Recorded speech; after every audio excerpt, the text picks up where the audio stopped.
Hello बच्चों, let's read the question. A body of mass 2 kg moving with speed of 4 meter per second makes an elastic collision with another body at rest and continues to move in the original direction, but with 1/4 of its initial speed. The speed of the two bodies' center of mass is x by 10 meter per second. The value of x is. Now to answer this question, first we will discuss here the key concept, and here the key concept will be conservation of momentum. तो जब हम बात करते हैं conservation of momentum की, it states that जब हमारे पास यहाँ पे एक्सटर्नल फोर्स अब्सेंट होता है, उस पर्टिकुलर केस में जो इनिशियल मोमेंटम होता है उसकी वैल्यू फाइनल मोमेंटम के बराबर निकल के आती है. और यहाँ पे हमारे पास क्वेश्चन में दे रखा है कि एक बॉडी है जिसका मास 2 kg है which is moving with speed of 4 metre per second. तो ये हमारे पास 2 kg का मास आ गया and it is moving with 4 metre per second and it makes elastic collision with another body at rest. तो हमारे पास यहाँ पे कोई बॉडी है वो रेस्ट की कंडीशन में है, इनके बीच में इलास्टिक कोलिजन होता है. इसका मास मैं यहाँ पे m1 कंसिडर कर लेती हूँ और इसका m2. जब ये यहाँ पे कोलिजन करते हैं तो जो फर्स्ट बॉडी है it continues to move in the original direction, यानी जो हमारे पास m1 का मास है वो सेम डायरेक्शन में मूव करता है, but 1/4 of its initial speed, यानी इसमें v1 की जो वैल्यू है वो अपनी initial speed that is 4 metre per second का 1/4 हो जाता है. तो ये बन जाएगा 1/4 into 4 that is 1 metre per second. तो जो हमारे पास m1 का मास है दैट इज 2 kg, ये स्टिल सेम डायरेक्शन में 1 मीटर पर सेकेंड से मूव करता है. The speed of two body centre of mass. अब हमारे पास जो दूसरी बॉडी है जिसका मास m2 है, हम ये मान के चलते हैं उसकी वेलोसिटी v2 के बराबर यहाँ पे दे रखी है. हमें ये बताना है कि ये जो दोनों बॉडी हैं इनको मिलाकर के जो सिस्टम बना है इसका सेंटर ऑफ मास क्या होगा.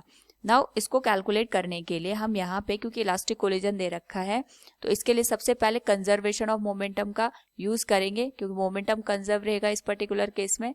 सो we can say conservation of momentum will be given as initial momentum equals final momentum. Initial जो मोमेंटम आएगा that will be m1 into 4 plus m2 into 0 equals m1 into 1 plus m2 into v2.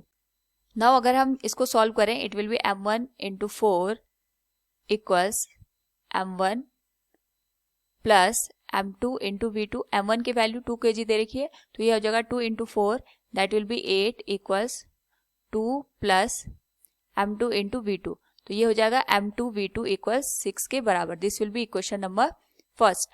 Now according to the question जो दोनों body है इनमें elastic collision हो रहा है, और इलास्टिक कोलिजन के लिए हमारे पास जो कोफिशिएंट ऑफ रेस्टिट्यूएशन की वैल्यू होती है वो 1 के बराबर होती है. एंड कोफिशिएंट ऑफ रेस्टिट्यूएशन का मतलब ये होता है कि हमारे पास जो दोनों ऑब्जेक्ट हैं जिनमें कोलिजन हो रहा है, आफ्टर द कोलिजन उनकी वेलोसिटी का जो डिफरेंस होता है और बिफोर द कोलिजन उनकी वेलोसिटी का जो डिफरेंस होता है उसका जो रेशियो निकल के आता है that indicates us the coefficient of रेस्टिट्यूएशन.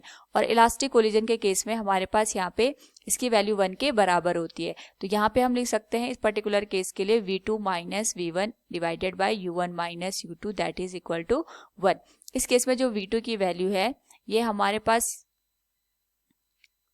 हमें कैलकुलेट करनी है, और v1 की जो वैल्यू है ये हमारे पास 1 मीटर पर सेकेंड दे रखा है. u1 की जो वैल्यू है it is moving with 4 metre per second and u2 की वैल्यू 0 के बराबर हो जाएगी. So it will be equal to 1. So from here v2 minus 1 equals 4 and v2 की जो वैल्यू आएगी that will be 5 metre per second. This will be equation number 2. Now यहाँ पे अगर हम बात करें इक्वेशन 1 और इक्वेशन 2 की, तो हम कह सकते हैं हमारे पास जो m2 v2 की वैल्यू है that is equal to the 6. यहाँ पे अगर हम v2 की वैल्यू पुट कर दें that is 5, it will be equal to 6. So it will be given as 1.2 kg, यानी हमारे पास जो दूसरा ऑब्जेक्ट है, दूसरी बॉडी है, उसका जो मास है दैट इज 1.2 kg. तो हमारे पास दो जो ऑब्जेक्ट दे रखे हैं, m1 की वैल्यू 2 kg के बराबर दे रखी है और m2 की वैल्यू हमने यहाँ पे कैलकुलेट किया दैट इज 1.2 kg.